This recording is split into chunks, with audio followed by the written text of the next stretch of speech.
Hello, my name is Priscilla Archangel, and my faith-centered leadership lesson for you today is the spark that ignited a firestorm. A couple of summers ago, there was a young 9-year-old boy by the name of Cain. And Cain spent the summer with his father, who owned a used auto parts store.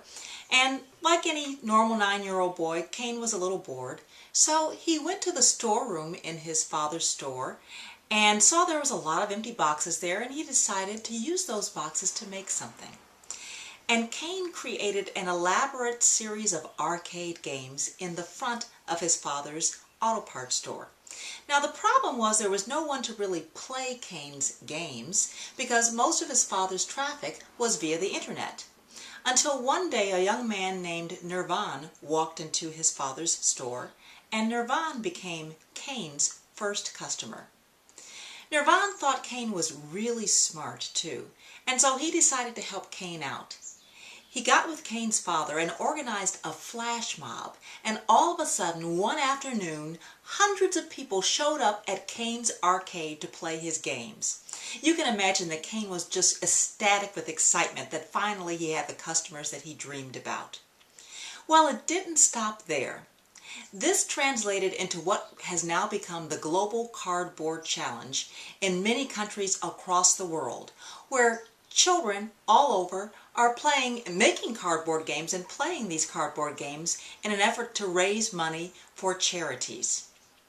Well, the video that'll tell you more about this is at www.cainsarcade.com. You'll want to go and check it out.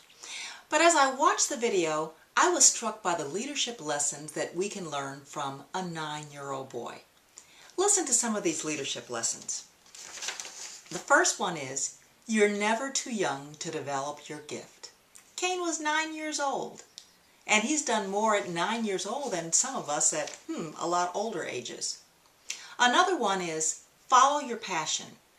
Find your magic moment, your spark, because that's where your leadership will really shine. Here's another leadership lesson.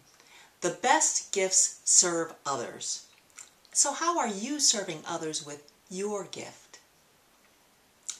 Another one is, don't sell yourself short. Again, this is a 9-year-old boy. Even when your efforts don't look like much, things can change very dramatically and very quickly, as they did with the story of Cain. Never discourage creativity, even when it doesn't look like reality. Instead, provide encouragement and constructive ways to others. And finally, one simple idea may be more powerful than you could ever imagine. I hope you get a chance to watch the video and enjoy it. Thanks for listening.